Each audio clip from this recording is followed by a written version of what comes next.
Yeah, shit's starting. The movie's starting. Mommy, can I have some popcorn? And now, ladies and gentlemen, Out on a Limb presents... All around applause, everybody, for our comedian, Alex Ortiz. And what's good is Out on a Limb, hosted by me, Michalesko. Today is a very, very special guest. This is Alex Ortiz. He's a top comedian around the world. He has, worked in multiple comedy clubs. He has even been in HBO's Bad Boys and Comedy Central's Who Got Jokes and other shows. He's performed the United States Organization Incorporated to perform in comedy in 15 different countries. He's also an actor, was a part of a movie, I Am Gangster, and a couple others. The man has been everywhere. So, Alex, huge honor. Thanks for coming on. What up, Adam? What's going on, boy? Pleasure, man. Glad to be here. Yeah. So, I'll get into how we met quick, but first, what's your song of the day? What are you vibing to? You there? Friday. I went to Sade and sailed off into La La Land. It was awesome. Oh, okay. I like that. So my song of the day is Money Run Low by The Score. I've been working at when I work out, I've been listening to this band called The Score, and that's what's been wrapping up. But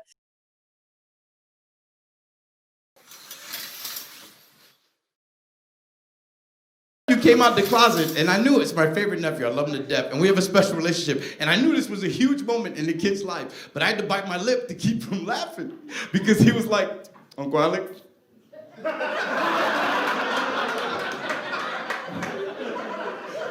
I need to talk to you.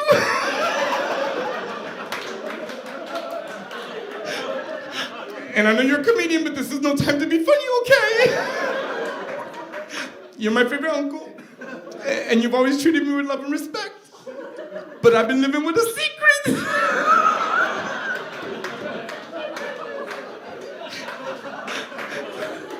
And I'm scared that when I tell you my secret, your love for me will decrease. I swear to God, he said decrease. He said, but I'm just gonna do it, okay? Because I can't live the lie anymore. I'm gay. And all I could do is stand there and go, what? For real? yeah, how's quarantine life been? I mean, you were on the cruise, and then you came on. But how's quarantine life been for you? No, it's a trip because like I was on the ship when everything went down, and they kicked all the guests off. They kind of brought them on, and then they just said, nope, we're canceling the whole cruise, and they sent everybody home. And we were kind of stuck there for 4 or 5 days. We couldn't get off the ship. We were quarantined to the ship for 5 days without leaving port. It was kind of crazy. Oh shit! And then when they came to me and said, hey man, there's a 15-minute window. If you can get off the boat in 15 minutes. I was 14 and a half minutes. I was ready to go. I had all my shit packed and was out the door. It was crazy. Being on the ship with no guests, it was crazy. I'm sure because I don't know if you heard about. There's a couple cruise ships out there that are still in the ocean. Like they're not allowed off, and that's been almost 2 months. That's insane to me. But I'm gonna talk about how we met quick. So I kind of ruined it. But yeah, I went on the cruise ship for my spring break, and Alex was the comedy guest, and right away from right when he started, when you were like, this is a ship, not a boat. Like I just lost it ever since then. Like all your jokes are so funny. Like I was hooked the whole time. Start with the rules, and it just went from there.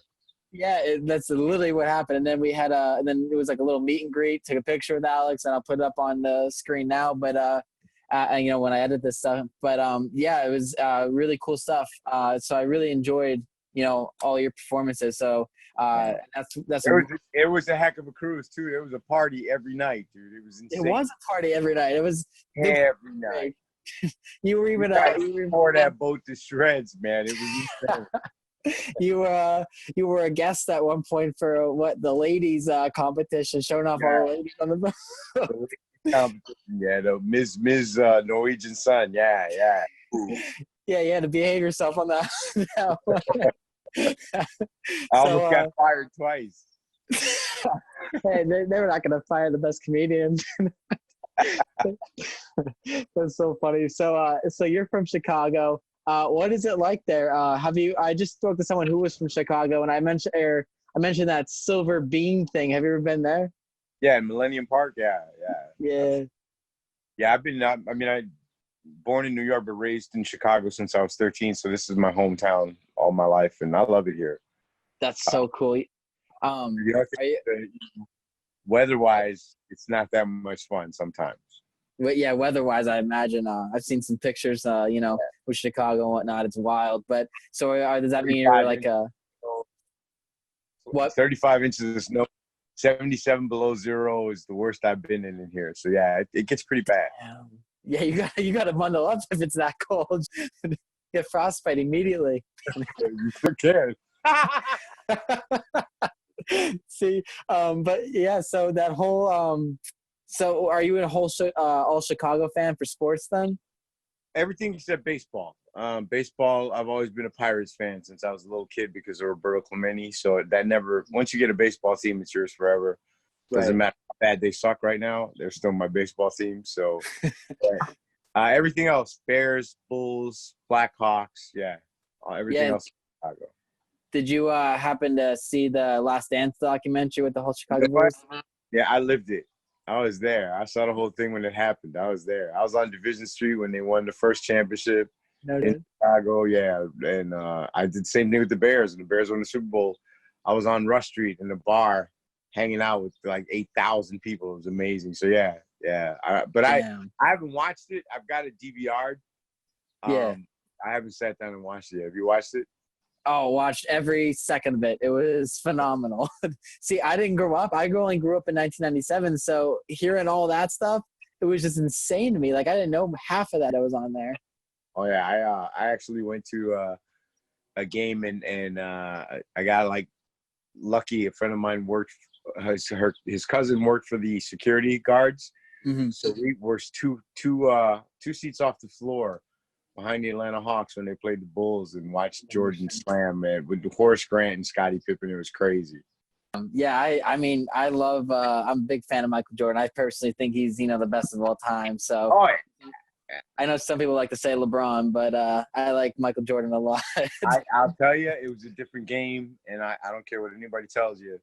That back in the day, when they played, it was Detroit Pistons called the Bad Boys, and you had Larry Bird and Celtics and Magic Johnson. Those guys played hard. They didn't play like they play now. There was no. I mean, they were Shaq Attack was actually part of the game. They would actually hack Shaq all game because you could read. So part of it was they just hack them all day long, So that was part of it. Nowadays, there's pity pat fouls. You can't even touch anybody. But it was a different game back then. I got nothing against LeBron. I think LeBron is a great player, but I've seen him flop and cry way too much to Thank you. Even compare him to Jordan in that level, because Jordan didn't cry. Jordan got his ass whooped. Yeah. Back. And took it. When Detroit whooped his ass literally every game. Mm-hmm. And he swept them in the playoffs, and they walked off like little bitches. That was the greatest of all time right there. Yeah, in that documentary, he mentions how he got beat out of him, especially by Detroit. And a big part of it was when the Bulls finally beat the Pistons and they didn't shake their hands. That was a big part of the documentary. That was they walked off the court. It was the biggest little bitch moment in NBA history. Yeah. And Isaiah Thomas was trying to explain himself, saying that was the time back then. Now it's not everyone has to shake the hands, but the time back then was not. And Michael Jordan was like, "That's bullshit." That's bullshit. So, yeah. So how did you? Just a quick, just because I met you on the cruise, how did you end up getting hooked up with Norwegian Sun? How did you get that gig? I started working out in LA when I was working in LA back and forth between the two cities. Mm. I got seen by somebody, and they said, "Hey man, you should do a cruise ship." And I thought, I'm not a cruise ship comic. I've been on Comedy Central and HBO. I thought I like beyond that. But when I did the Norwegian Cruise Line, I liked the way they treated me. They give you the nice cabin. I get the nice gas cabin. I get the nice, setup. You didn't have that little small cabin. Oh no. They treat me pretty good. I like the way they do shows. I like the show in the theater as opposed to having a comedy club. It's because it's a bigger, and then you get to meet everybody on the ship. Where it's a lot of fun. I had a blast. Like afterwards we kicked it and we went upstairs. To the club. And it was always a good time because the energy just kind of went right from one room to the next. Yeah. I remember when you guys partied so hard. It was amazing to watch. I remember when I saw you on the pool deck, you were like, I was like, "Yo, Alex, great show." And you're like, "I'm about to get up." That was hilarious. I knew it was coming. I know because I hardly, I don't have much of a censor. My mouth doesn't censor. My brain says something, and my mouth it'll come out immediately, and then I'll go, "Oh, I shouldn't have said that shit right there." Yeah, it was hilarious. I mean, and whenever I saw you on the cruise, you were just naturally funny. It's literally a gift. Everything you say, it's like, I don't know if it's just because, I know you're a comedian and that's how it's perceived. You're always supposed to be funny, but it was always, just never a dull moment. Every time we saw you out there, it was just hilarious. It's not even like it. There's a lot of people in life that are funny all the time. I got an uncle who's the funniest dude I ever met in my life. He'll kill you. You'll sit with him for 20 minutes and he's got you crying because of the stories he tells. But he's never been on stage. I was the same way. I've always been that guy that could sit at the barbecue and have a good time. And we're not even telling jokes. We're just talking and having a good time. And it's just one day somebody said, "Man, you should be a comedian." And I thought, I don't know if I want to be a comedian. And I got up on stage and I kind of liked it. And I got to liking it a lot. So I stayed with it and it turned out okay. I would say it turned out pretty okay so far. I mean, you're just starting in my mind. I mean, it's pretty cool. So,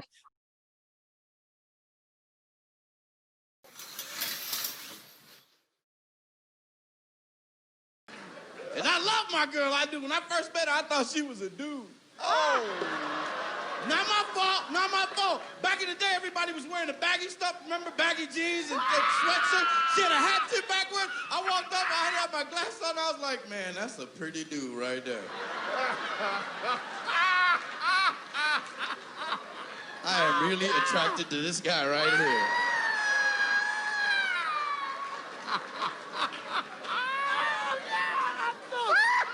But I got to know her, man, and I fell in love with her. We got to that point, fellas. We got to that point in the relationship where you consummate your love as man and woman. I got her home, man, and if you ever gotten a woman undressed and... Oh, God. Oh, God.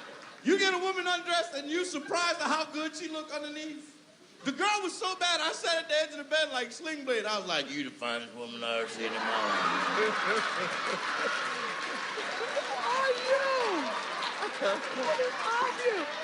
The girl was so fine, I turned into Herman Munster. I said,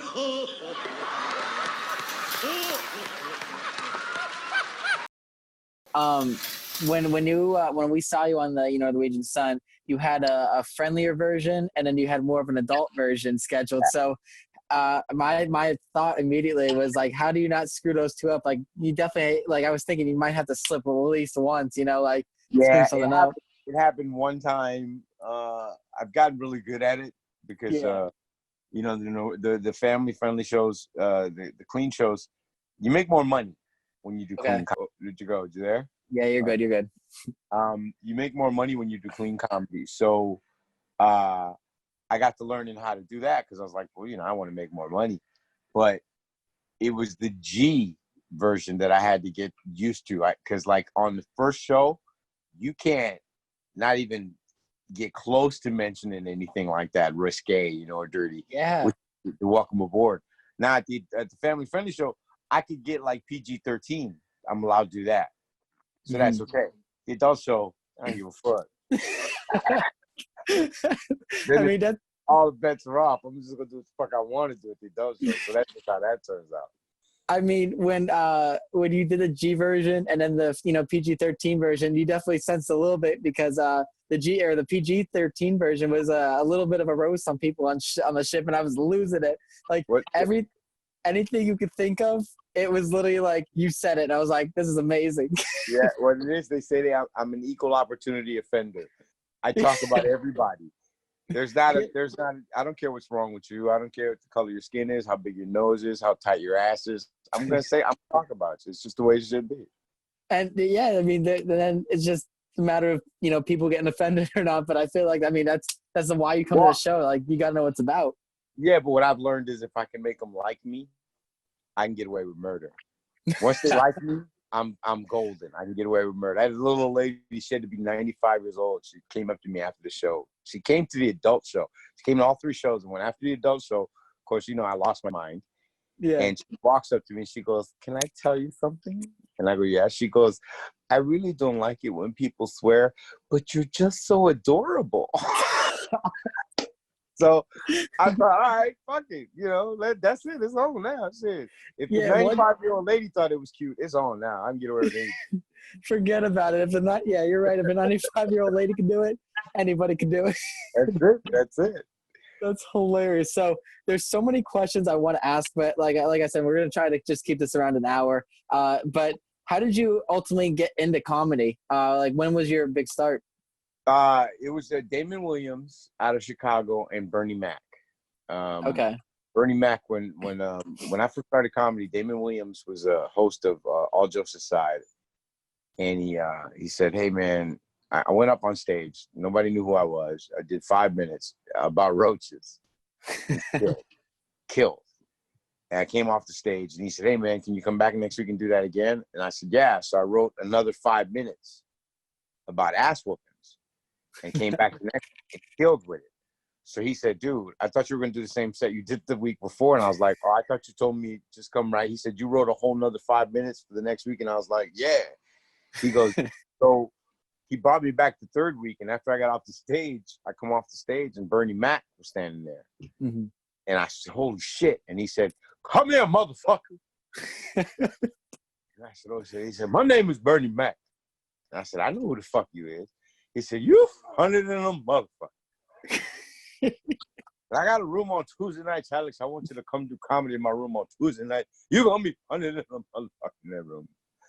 So I started hanging out with Bernie Mac and Damon Williams and Dion Cole and I started doing black comedy clubs. And the lucky thing for me was because I was Latino, mm-hmm. people would ask for Latino comics, and the only one they knew was me. They didn't know anybody else because I was working the black circuit. Right. So I started moving around. The next thing I did a Showtime at the Apollo. And when I won Showtime at the Apollo's Comedy Championship, everything just escalated from there. Yeah, it just popped. Went to the next level. And then there was Comedy Central, and then you get HBO.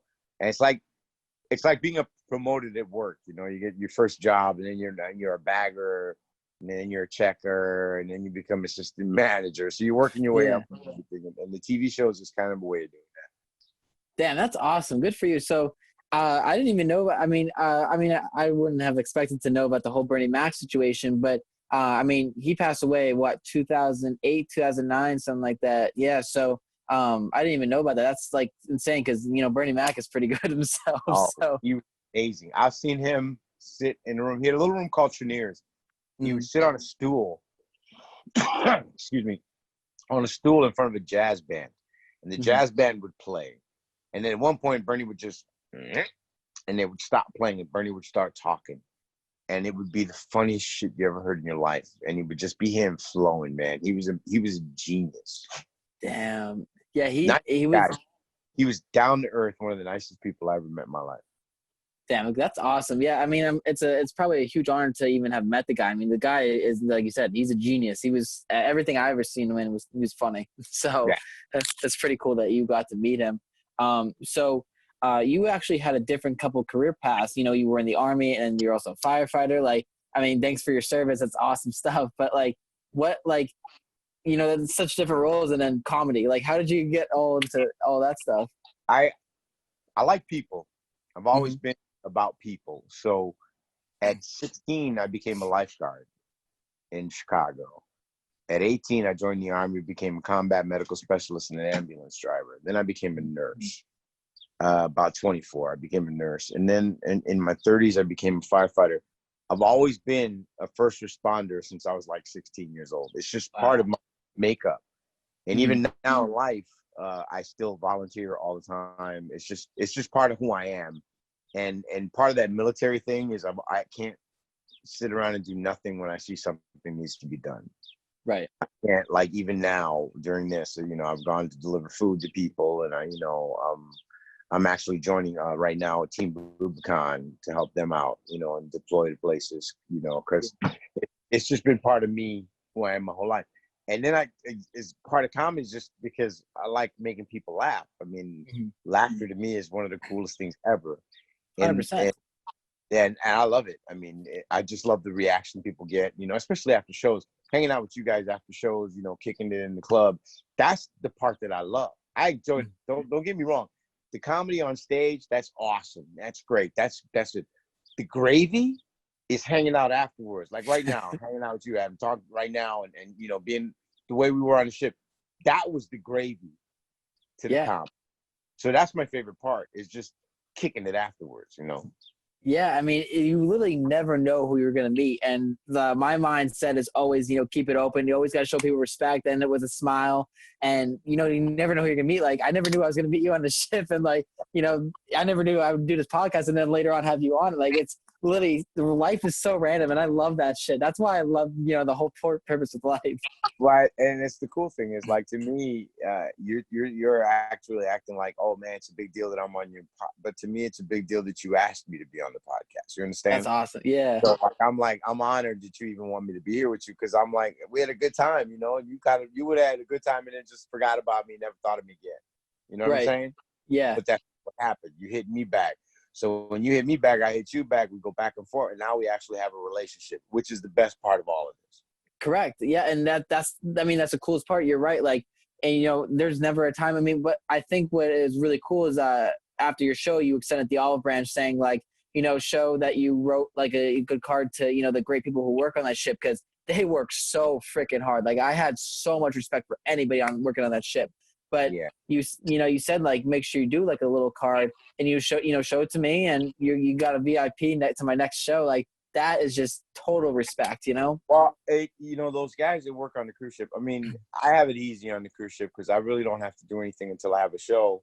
You know, I help out if I can with little things, but there's not really much for me to. Some of those guys work 14 hours, man, 12, 14 hours, and they're busting their asses. So, yeah, at the end of the month, if they get a little perk, like I said, it's not a big deal. They get like $50, or they get a day off, or they get a day in the spa where they could just get, you know, massaged and taken care of. That's a big deal to them. So to me, if you do that, it's like, you know, it's like giving back. It's like, you know, if you do that for them, well, then when I come to your city, you say, hey, Alex, remember me? I was on the cruise ship with you, and I sent the VIP out, man. You get free tickets. Because the comedy clubs give me like 20 free tickets every time I go to a show. So I'll get 20 free tickets from me. So I give them out to fans who want to go that are in the area. You know what I'm saying? If you live in the area and I happen to be there, then the ticket's yours, and that's your VIP. You know what I'm saying? You walk in like you own the place. Yo, I'm with fucking Harry. Yeah, show me some respect. That's exactly what it is. But I before this whole pandemic hit, I was trying to get you to come to State College, the bar down there, Champs, and I'm pretty sure I tagged you in something with Champs. I was like, yeah, you guys got to get him on, but obviously everything had to get canceled because of all this shit going on now. I'll tell you what, everything shut down. Comedy clubs. I mean, nobody's doing nothing. So, you know, and then everybody got online and started fucking becoming DJs and shit all of a sudden. Everybody else making their own DJ shows online. Like, I'm not stooping to that. Fuck that. I'll wait. You can wait to hear the jokes when I'm ready. Yeah, I mean, this is probably the best time. I mean, not the best time, obviously, but has to be a good time to, finally relax, and then you just make up more jokes. I'm sure you have, some good material ready to ride. Coronavirus is writing jokes every day. All you have to do is sit around and watch people and be like, these people are stupid as hell. Oh, 100%. There's so many. Man. I didn't give understand the toilet paper thing when the first toilet, because we were still on the ship, and they were telling me that toilet paper was selling out everywhere, and I thought, why is explosive diarrhea one of the side effects? Did I not know? Like, are we going to shit to death? Why is all the toilet paper going? Then I get home and there's no reason. There's nothing. There's nothing. Here's I'll give you a material right now. Have you ever seen those people who are in their cars and they still wear the mask? Like, yeah, it's only them in the car. I'm driving like, in the what car are you doing? Yeah. That I'm stuff- not this guy on the radio station, what he's done all day. So yeah, like these people on the virus and cough and go through the microphone, across the thing, through the radio. Boom, I'm dead. some of these people, it's like the freaking air, is contaminated. No, and then you see people just standing there, no masks, just grouped in a group, talking, smoking cigarettes, talking to each other. I'm like, nah. And then they're the people who got the virus, and they're like, "Oh, can you help me?" And it's like, "Well, that was your fault from the beginning." No, and you're like, you're gonna pass the joint now. I don't think so, dude. You're gonna cut the joint in half. You smoke your half, I smoke my half, and we'll just keep walking. Yeah, I mean, that's exactly what it is. And but getting back to the whole cruise thing, like the workers, I'm actually trying to find a way how to get in contact with Richard. Oh, that. The wife says, oh, he didn't mention you. Have a round of applause, everybody, for our Canadian RSFT. Yeah! Richard, because he was a really cool entertainer on that ship. But yeah, they do work so hard. I remember the one time when we were getting food, they're supposed to clean up after you and whatnot, and I felt so bad because they're so busy, and so I literally I knew where they like put their dishes, and I put them back, and they were like, yo, don't do that. I was like, I'm sorry, like I was just trying to help, but like they're such nice people, and like the stuff they went through, it's insane. Right. Yeah. No. And then with the whole coronavirus thing, it impressed me the way Norwegian did the thing where they wouldn't let anybody handle food. They had people serve everything. That came up all of a sudden. That didn't happen before that cruise. It started on that cruise. So kind of, I was like, wow, these people are on the ball. Like, they're not playing. You couldn't even walk and get coffee no more. They had to make coffee for you and everything. That was pretty wild. Yeah, that was like literally 2 days into the ship, because I remember the first day, people were hearing about the coronavirus, and then you get on the ship and everyone's, touching this, touching that, and then literally 2 days later, it's like, you can't do that anymore. And some of these people on that ship though, there was one guy that just really pissed me off, like just being so rude about it. And I was like, dude, just chill. Like, they're doing their job, just relax. And like, you had no idea how much I just wanted to go up to that guy and just like tell him off. It was so wasn't frustrating. like they were doing it just to be assholes. They were doing it to help you guys, help us from getting sick. Because we don't know those people who were, touching their noses and then grabbing freaking stuff off the line, putting it back. So they had to stop all that. Yeah, it was insane. On it immediately. Yeah, I made the not like really a joke, but I said when we were on the ship, like that was probably the best time for quarantine, because like we literally were away from the whole world at one point. We're just at sea, just chilling. It was like that TV show, The Last Ship. Yeah, that's exactly what it is. That's exactly what it is. I mean, it's insane. But I tell you, it was weird for me because when there was no guests for like 5 days. So as I was walking around the ship, it was like nobody. I mean, all the crew was in the crew area, so I was still in the guest area by myself. And it's like being on I Am Legend. There was nobody around at all, except all the zombies were foreigners.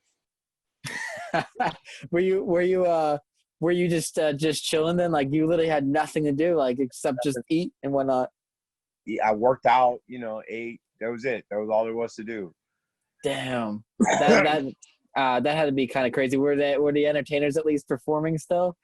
No, they actually didn't have anything to do. And then by the time they had asked for the entertainers to do a show for the crew, I had got my 15 minutes. They were like, can you do a show for the crew like day after tomorrow? I'm like, I'm sorry, but they told me I could leave. I'm leaving right now. Yeah, for real. I bought myself a plane ticket the very next day and was going home. They let me out that next morning at 9 o'clock in the morning, and I was on the plane. I think I bought a ticket for like $70 straight from Orlando home the next day on the same day.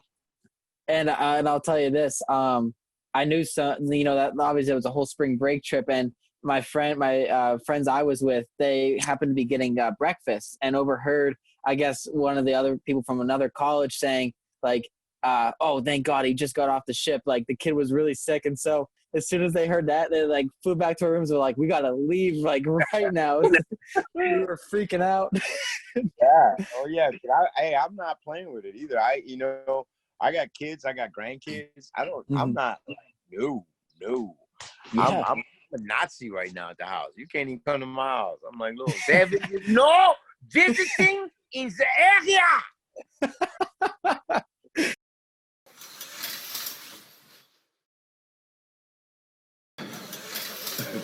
Yeah, Uncle Gloria. I think she was wrong until I was about 9. I was like, hold on, wait a minute. Uncle Gloria?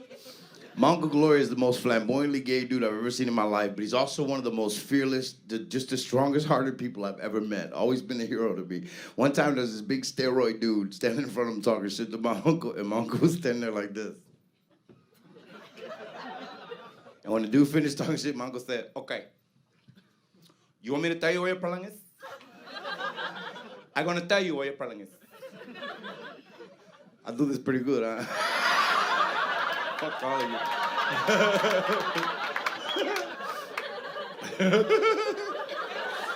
I'm gonna tell you what your problem is. Your problem is that I'm more man than you'll ever be and more woman than you'll ever have. I was like, oh, that shit is gangster. Yeah, I mean, I see you growing a little beard. I love it. You know what? I've never had a beard in my life. So the whole coronavirus thing, I don't have no shows to do, nothing. So I just kind of let it kind of grow. I never had a beard. In my whole life, never had one. I still don't have one. I mean, you have one more than me. I started to shave because I look ridiculous with a beard, but I can't get a haircut, so I'm growing out my surfer's hair. That's what I'm calling it. Well, I have to trim it because, you know, I can't have that big thing that everybody, you know, those guys have, because I do too much disgusting stuff and my stuff will get in my beard. You know what I'm saying? Oh, yeah, I got you. I don't want to, you know, I don't want it smelling like the stuff I put my face in. You know what I'm saying?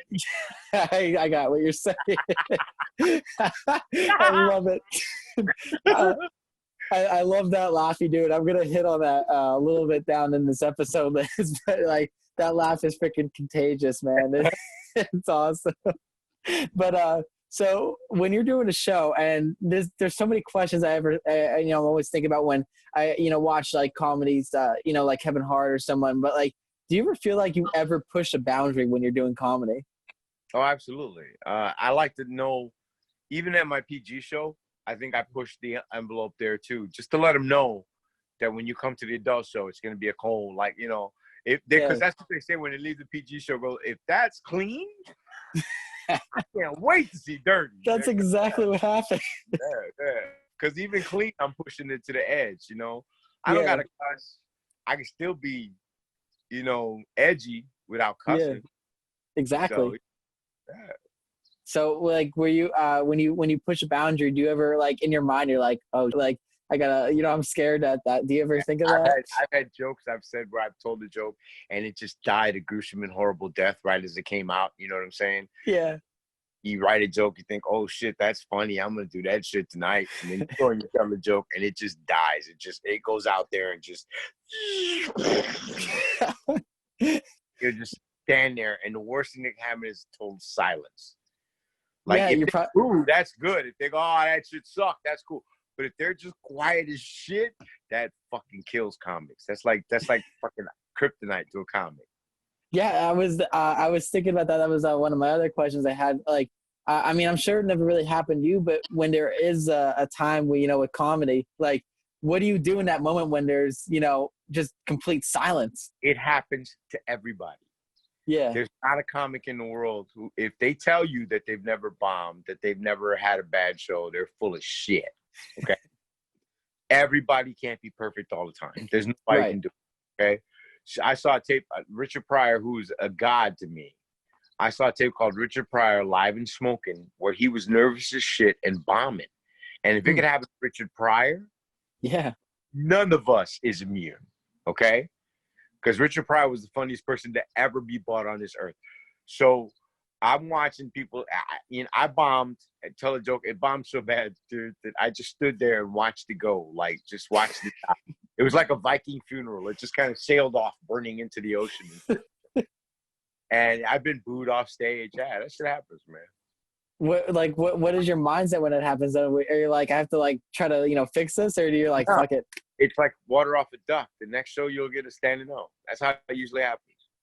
Damn. You'll bomb one night, then the next night you'll come back and people will be falling out of their chairs. You'll get a standing ovation. You walk off going, fuck, it's gone now. That's actually really interesting to me. I mean, you're right. I'm sure there isn't a comic in the world, who hasn't had that experience. It's just crazy to me because, like, in my mind, if that happened to me, I'd be like, oh shit, I have to say something quick. Like, yeah, well, you try and work your way out of it. If you're a feature, all right, the stand-up comedy world, there's an MC, a feature, and a headliner. The MC has to do about 10 minutes. The feature has to do 20 to 30, and the headliner does 45 to an hour. So you have to do that time. That's when you know you're a comedian. If say you got to do 25 minutes, you're bombing at 10, and you still push through those next 15, that makes you a real comedian. That's part of the job. That's the gig. You could be up there dying, but you got to do your time. You got to punch in and punch out. Just like you got to do it. That's what you're supposed to do. Now, if you bail, well, then, this is not for you. Right. But I've had you stand up there sweating, man, just sweating bullets, doing your time, trying to find a joke. Man, maybe if I tell them a dirty mama joke, maybe if I ass joke, dick joke, something's got to work. And you just try to pull it. Try to pull out anything you can to get them back on your side. Yeah. That's so when you first started out with your shows, were you nervous to get on stage, or were you like, oh, what am I gonna do?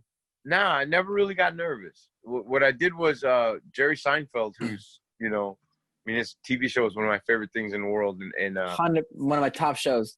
Absolutely. Seinfeld. So I read a book that he wrote, and he said the first time he did comedy, he did the 5 minutes 100 times in his mirror so that it was flawless.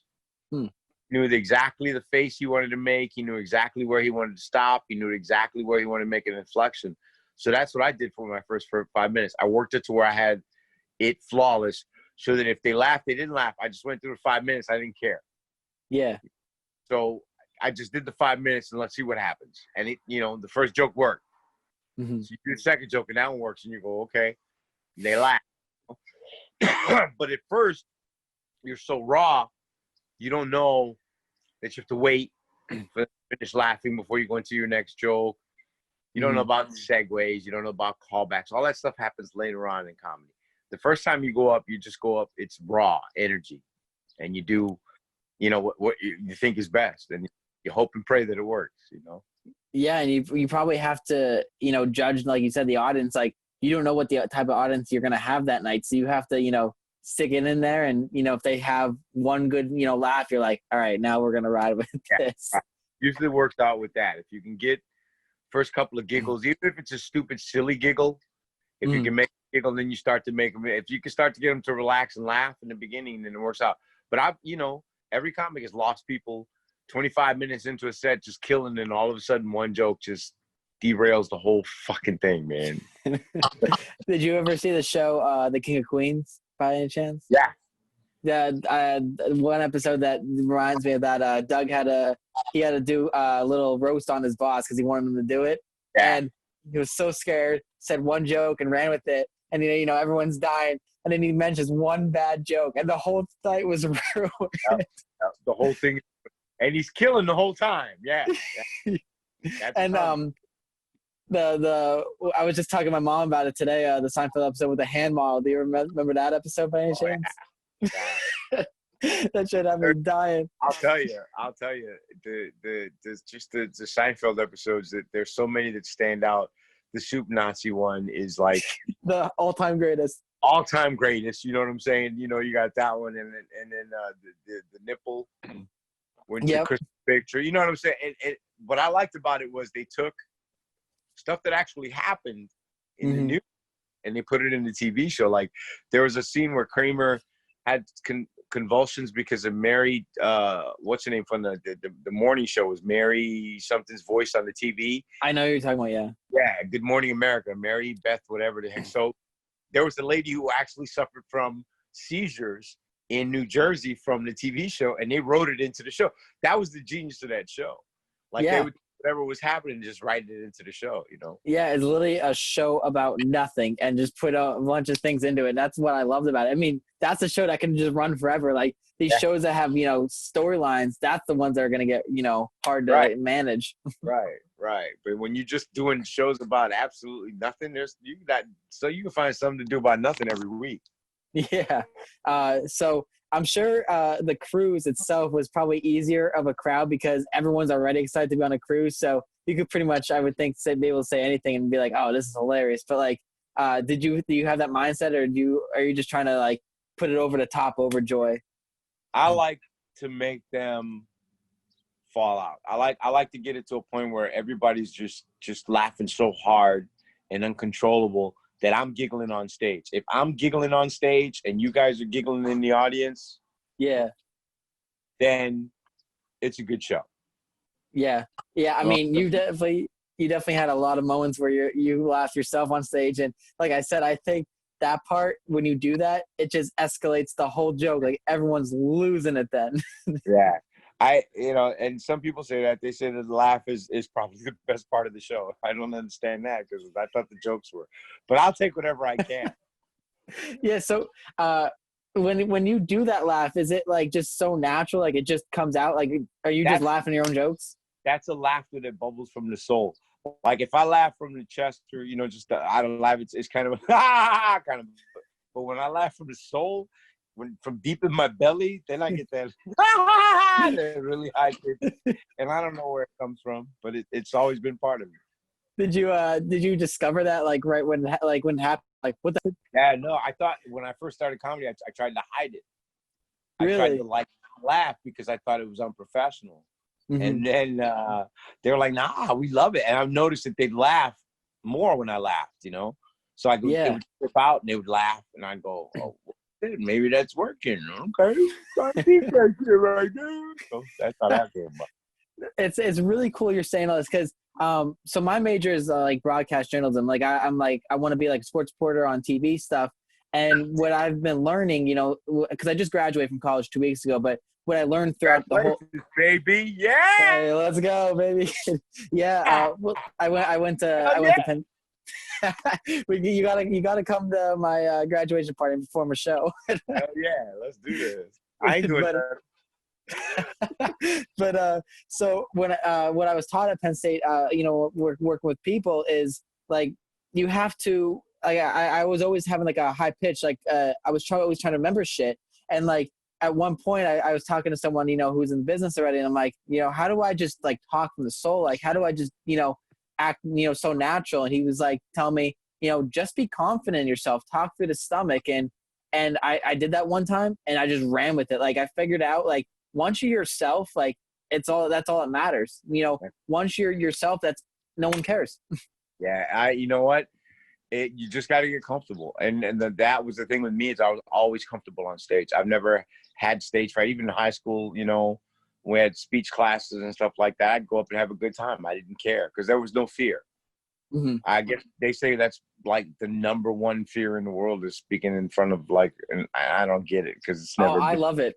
Yeah, exactly. I'll tell you, I don't think I ever mentioned this on this podcast, but so this is the first time I mentioned it. When I was in second grade, we had a talent show, right?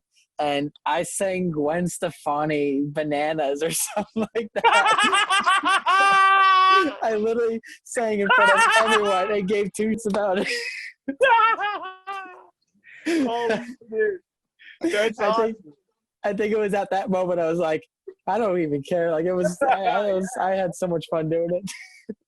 Like it's all about just having a good time. If I'm on stage and I have a good time, then I know the audience had a good time. Yeah, that's exactly what it is. That's what I'm learning about this podcast. Like, I'm not trying to, be anybody. Like, literally, I'm just being myself and, see if this grows and whatnot. But if it does, I mean, I know it's because I was just myself. That's all that matters with that, All it takes. Yeah, it's just you and a mic. It's you, mic, and the camera, dude. That's all you got. You ain't got nothing else. It's exactly. So this is my biggest question I think I'm going to ask, just because this is like the ultimate number one question in my mind whenever I watch, comedians. So you really have, you have to do like a half an hour show to, however long, but how do you remember really word for word a joke or a line? How do you remember everything? I don't really tell jokes though. I tell stories. So the stories are they combine, and when I write a joke, it becomes a story somehow. Mm-hmm. You know what I'm saying? Every joke turns into 5-minute story. I just kind of develop jokes around it, like the Cowardly Lion joke, which is my favorite joke in the world, right? Mm-hmm. It's my favorite joke in the world. But it started with that one, and then I started adding other sound effects to it, and the joke turned into a 5-minute bit. You know what I'm saying? Mm-hmm. But it always starts with that one premise, that one idea you get, and then it becomes a bit. So it's not about remembering word for word. It's remembering ideas and how things went. Because no matter how many times you tell a story, if it's a true story, it's never going to change too much. You know what I'm saying? And most of the stories I tell on stage are true. They're all about my life. So that's why it's not hard to like remember them. That's interesting to me. So, because like with my major, when I first started, like doing like a silent report or something, like reporting on a game, my mindset, like I had like a minute and 30 seconds of this huge thing I wanted to say, right? Like, remember that the whole night before I was pumped going into it, and then I was on camera, messed up one word, and I was like, oh. And that's from that point on I learned bullet points. Yeah, if you get derailed too, derailing sucks, because if you get thrown off, your brain instantly gets this huge fart, man, where you don't know what to think of next. You'll stand there like a deer in the headlights, like, oh shit, now what do I do? Yeah, when an idea gets derailed, that just sucks, man. Yeah, that's exactly what I like. Have you ever had that type of moment on stage? Yeah, hell yeah, yeah. How did you recover from that? One time I was on stage, and I got cottonmouth. I went out and smoked some herb with some friends, and I went back in to do the show, and I got cottonmouth I had no water on the stage. Oh, I got cottonmouth, and I mean, it was like, I was trying to say the word leather, belt thing, smell the leather, is that leather? And I was like, leather. So once that happened, well, then the nerves hit. Mm-hmm. So I got nervous and started sweating, and my mouth was now working, and I thought, what the fuck do I do? And I just got off the stage. I ran off the stage. I couldn't even get my mouth to work at all. So once it's like an avalanche. Once that little thing starts, then it gets worse and more. Now my mouth's not working, and now my heart's pumping, and I'm sweating, and I'm scared. So it just gets worse and worse until I just had to get the fuck off stage. How do you even recover from that? Like, I guess if that's like the not the only time that happened, like, how do you finally recover from that? Do you finally just take a breath of fresh air and you're like, guys, just give me 1 second? Yeah, I'm even the headliner because this is when I was featured. The headliner was like, what the fuck just happened? I said, dude, I have no idea. He goes, don't worry about it, just relax, go get something to drink. So when I got something to drink, the headliner at the time was Tim Walco. Okay. And he was, don't worry about it, I got this. He did an hour, he covered my time, and then the next show, of course, I was fine. But it was just that one time. So there's things that you watch, like I don't get drunk before, I don't drink at all. Yeah. But it was a time where I was drinking. I would not drink before I got on stage. Okay. I wouldn't get, because that time where you start drinking, you're having a good time, then you get on stage, and now you're drunk as fuck on stage, and it's not good. Yeah. Yeah. So when going back to a earlier point when you mentioned how when you had your first 5 minutes on stage, and then you were told to come back, and then you had a whole new material and whatnot, is there how do you think of your material? Like, because I know, like I watched that America's Got Talent, and there's been some comedians on there, and they have like one bit where they kill it, and then their next scene they like just made up stuff because they had no idea what to do, and like so writing comedy is not easy, you know. No, it's a lot of discipline. You write all the time. If you teach yourself that every moment is a writing moment, then you can learn that. Like I have my phone, and if I get a joke that comes to mind, I put it into my phone immediately. Sometimes later on, I go back and go, "What the fuck was I thinking when I wrote it?" But sometimes you come up with a bit that's actually funny. That's really interesting. Yeah, I was always just really curious about that. So now kind of off the comedy route, not only do you do that, but you're into acting and writing and all that. How did you get about that in your life? Because I mean, man, you're like literally doing all, army, firefighter, comedian, actor. Like, how do you do all that? Acting was kind of an accident. I did this show called Who's Got Jokes in L.A. with Bill Bellamy, and I ended up doing really well.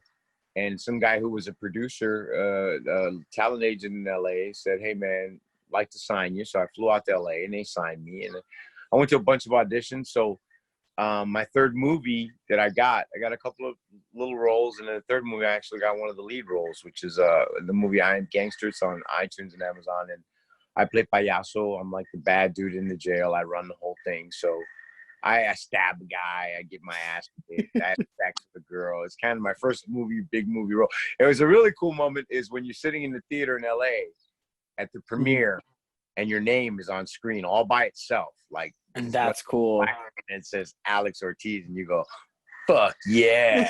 It'd be like, that's me, baby. Yeah, fuck yeah. But I was a horrible actor, so I'm learning acting now. I was the worst actor because I didn't know what I was doing, and I was terrible. Right. Yeah. There was I just graduated on my senior. I think it was my fall semester.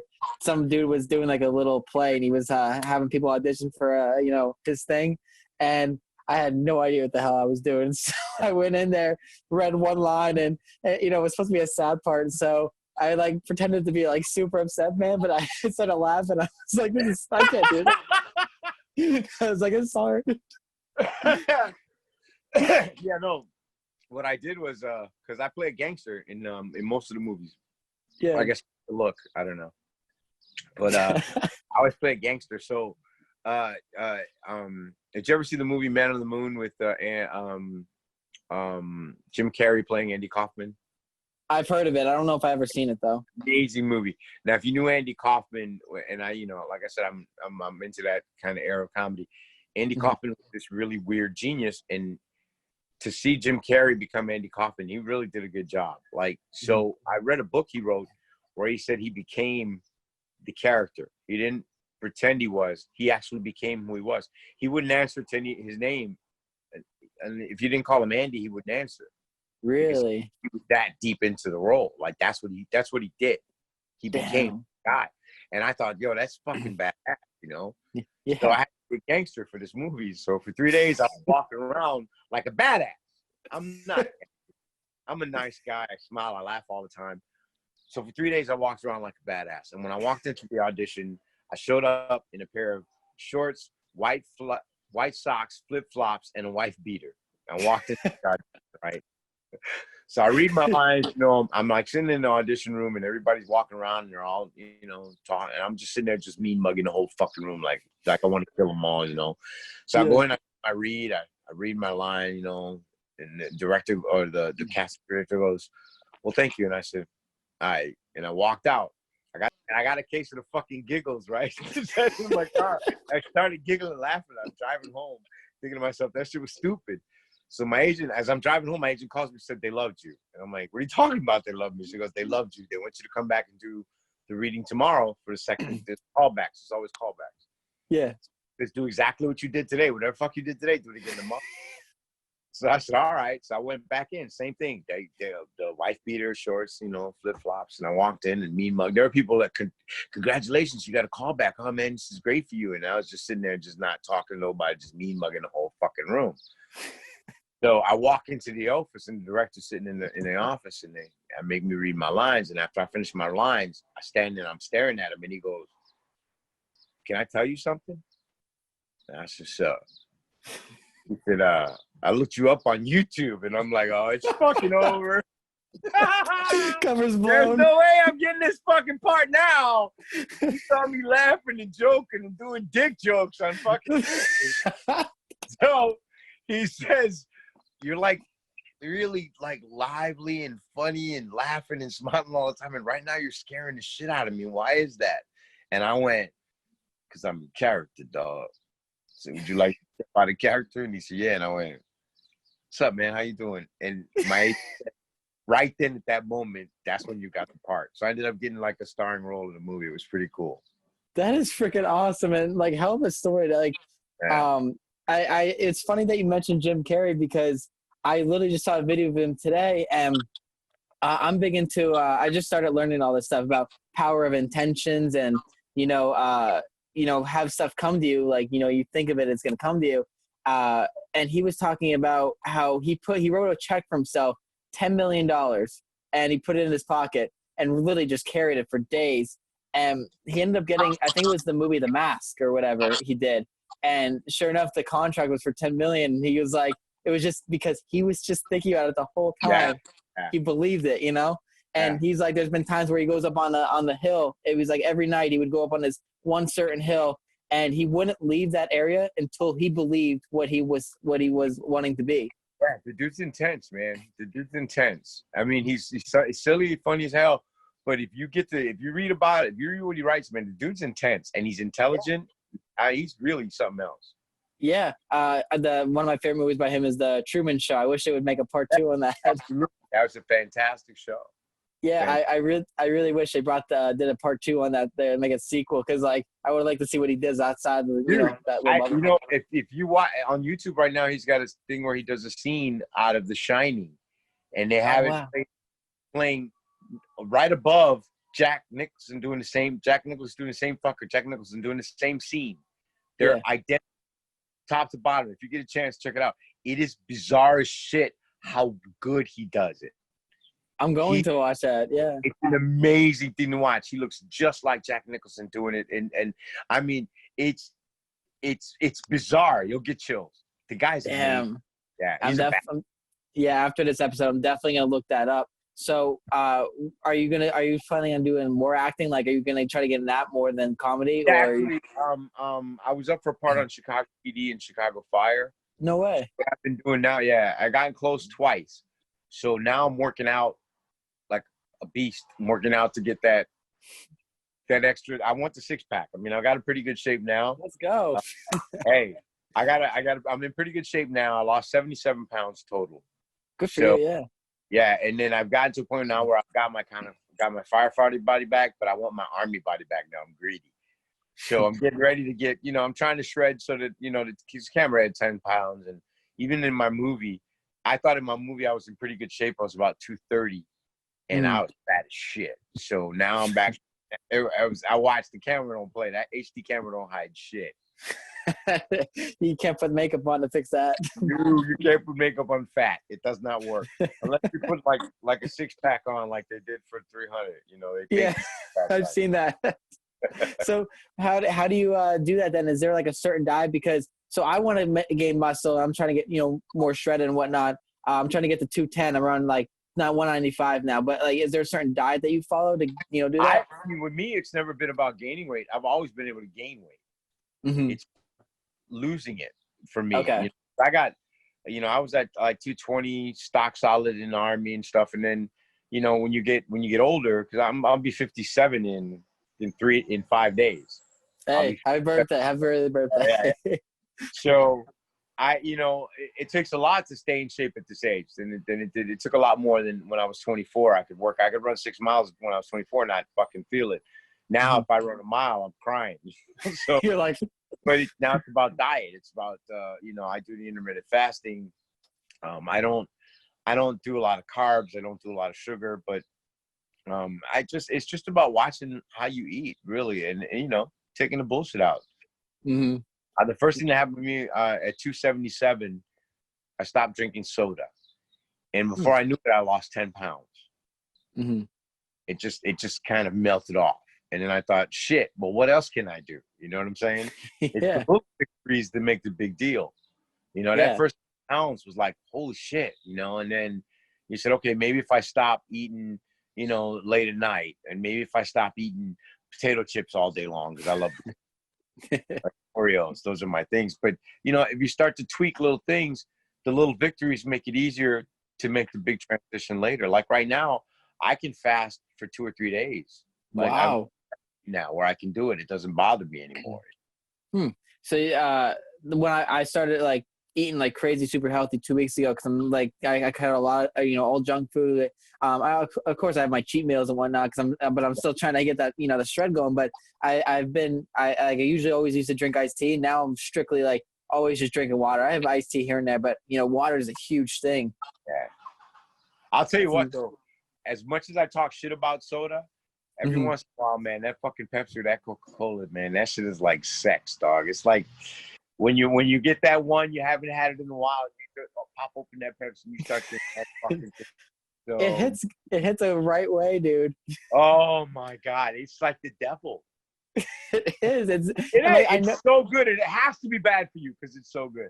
100%. Like I just drank a soda the other day finally, and I remember drinking it and I was like, man, like it's so good, but I know it's so bad. I know I'm drinking it. It's so freaking bad. Right. Oh, but you know what? As you're drinking, you're like, oh my God, this is so fucking good. It just hits a certain way. I'm mad at myself for 3-4 months, but then I'll get that other Pepsi in 3 or 4 months and I'll do it all fucking over again. So, what is a top place that you've been to and you know, traveling all the world? What's the top place that you really enjoyed? I love travel. I've been all over the world. Alaska was beautiful. Korea. Well, I mean, I've been to Japan, Italy, Germany, Amsterdam, Spain, Turkey, Africa, Afghanistan, Bahrain, Iraq. You know, I mean, I've traveled all over the world doing comedy, so I've been pretty blessed. My favorite place was driving. We drove from Germany over the Alps into Italy. That was probably my fucking drive ever. My favorite time ever. Yeah, it's just, and then as you drive into Italy, there's all these vineyards. It smells like driving through a wine bottle. It's the weirdest. That's cool. It was so cool. I had actually stopped because we got to Bavaria. I told the guy to stop. We got to stop in Bavaria. And he said, why? I said, just as I jump out the car, and I was like, the hills are alive with the sound of music. And I got back in the car. Now we can go, you know? So you just had to enjoy that moment. I had to do it. That's awesome. So what I was going to say is, I was trying to get into the acting realm and like the age and like, how did you find, you know, a good agent and whatnot to get into that?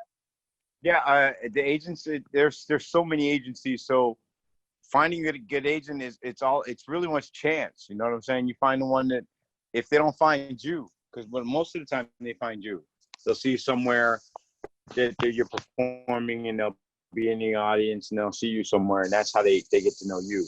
Or they seen you on a TV show or you know what happened. Somebody the big agency sees you and they sign you and then you get the bigger move. So. It's all chance, you know, being in the right place, right time, pretty much. That makes sense. So, who is one of your top comedians that you love? I know you said Richard Pryor. Is that your top one? Richard Pryor is like the end all, beginning and all. But for me, Stephen Wright kills me, man. That bitch Hedberg kind of comedy, that really bizarre. Just doesn't make any sense. Hannibal Buress is one of those guys. Yeah. They just have this really warped way of looking at the world that just kills me, man. I don't know what it is about them. You know, they tickle the shit out of me. So this is more of a personal note, but when is it hard to be able to travel and tour, with the family back home? Is that hard? Because I know I'm gonna have to get into that realm at one point in my life. So I was kind of curious about that. But, they're 14, 16. They don't talk to me now, so who gives a fuck? It's all good. So what is the big picture with everything? Comedy, acting. What do you want? What's the big picture for you? I'd like to just I just like to do what I want to do when I want to do it. I mean, sometimes I want to tell jokes. Sometimes I don't want to tell jokes. I want to do something else. So right now I want to learn how to play the piano. So I bought a piano course so I can learn to play the piano. It's just about doing what I want to do when I want to do it. That's what life has always been for me. And I really don't make any plans. I just kind of go along with the way it goes. And I've been lucky my whole life. So I always count on that luck. That's all it's about. Yeah, just do what makes you feel good at that moment. Life will always be fun. You don't ever let it be fucking boring, because what's the point? What's the point of doing shit? Exactly. People say I'm crazy because I get up at like 3 a.m. I travel 16, 18 hours to get to a gig. I'm on a bus in Afghanistan with a metal flak jacket on, going from base to base. I don't see my kids for 3 weeks at a time. And I said, well, see, to me, crazy is getting up at 4 o'clock in the morning and going to the fucking steel mill and working 12 hours and then coming out disgustingly tired and going to the bar, drinking for 3 hours, going home and passing out on your wife and then doing this shit all over again the next day. That's crazy to me. Yeah, I 100% agree with that. You gotta, live your life. And I that's exactly what I've learned. Right as I was graduating, I learned that the world's literally in the palm of my hands. Like I plan to take it and run with it. Do me in a way. Fuck yeah. Yeah. So where could people follow you? Where do you want people to follow you at? You can check me out at Funny Alex Ortiz on Instagram and Twitter, and then there's Alex the Spigger Ortiz on Facebook, and then of course my website is spigger.com or alexortiz.com. Either one will get you there. All right, and then is there anything else you want to add to this podcast? Yeah, man, it's been a blast, dude. It was a great pleasure. It was awesome to meet you in the beginning on the ship. It was awesome there, but this is the best part of all of it, dog. It's just getting back together with you and kicking it again. Hey, it seriously has been a pleasure, and like this, as I love every conversation I have with anyone on my podcast, because they just go so well. They're so fluid. It's been a real honor, and so I really appreciate it. So we just went out on a limb. Now you grab a branch, be different, and just be yourself. Peace.